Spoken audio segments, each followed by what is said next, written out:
Pak Jokowi dulu bangga sekali membeli Freeport. Saya ulangi, membeli Freeport.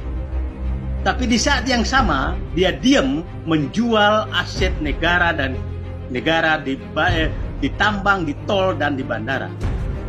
Terus Lah ini sudah kerjanya kaum kadrun ini ya cuma macam ini, memfitnah, mengadu domba, bikin berita hoax, nggak tahu cerita alur ceritanya, dia cerita yang begini dan begitu. Yang saya tanya, kapan Pak Jokowi menjual bandara Indonesia? Saya tanya. Kalau masalah pertambangan itu udah mulai dulu sudah dikuasai oleh bangsa luar.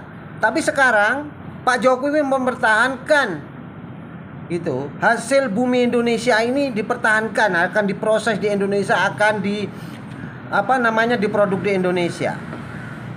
Freeport zaman presiden dulu mulai dari Pak Karno sampai Pak Harto sampai SBY yang katanya hebat, cuma 9,3%.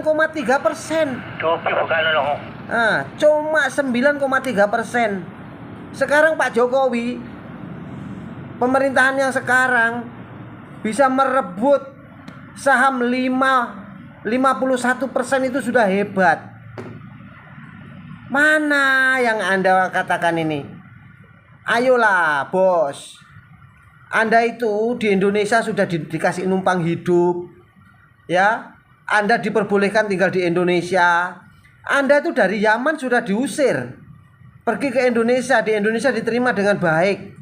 Sekarang Anda ini mau membuat onar di negara saya. Ini memang tidak betul lah kaum Yaman ini. Kaum kadrun ini memang tidak betul ini. Sampai itu otaknya di mana? Sampai itu udah tua, harusnya membimbing yang muda-muda ini yang jadi yang lebih baik. Di zamannya Pak Jokowi ini saja pembangunan di mana-mana. Di zamannya Pak Jokowi ini saja bisa menyatukan Sabang sampai Merauke. Ya, bisa membuat harga BBM setara dengan di daerah-daerah yang lain. Di Papua dulu harga minyak bensin 90.000, 100.000. Sekarang sudah sama dengan di Jakarta. Gitu loh. Presiden mana yang bisa merebut saham Freeport sampai 51%? Kecuali presiden yang sekarang, kecuali pemerintahan yang sekarang. Anda itu kalau ngomong, pikir dulu pakai otak, jangan pakai dengkul. Mau mendukung ya mendukung, tapi ya jangan begitu. Itulah yang saya bilang, kaum kadrun ini kerjanya kalau nggak memfitnah ya bikin berita bohong. Kalau nggak bikin berita bohong ya mengadu domba.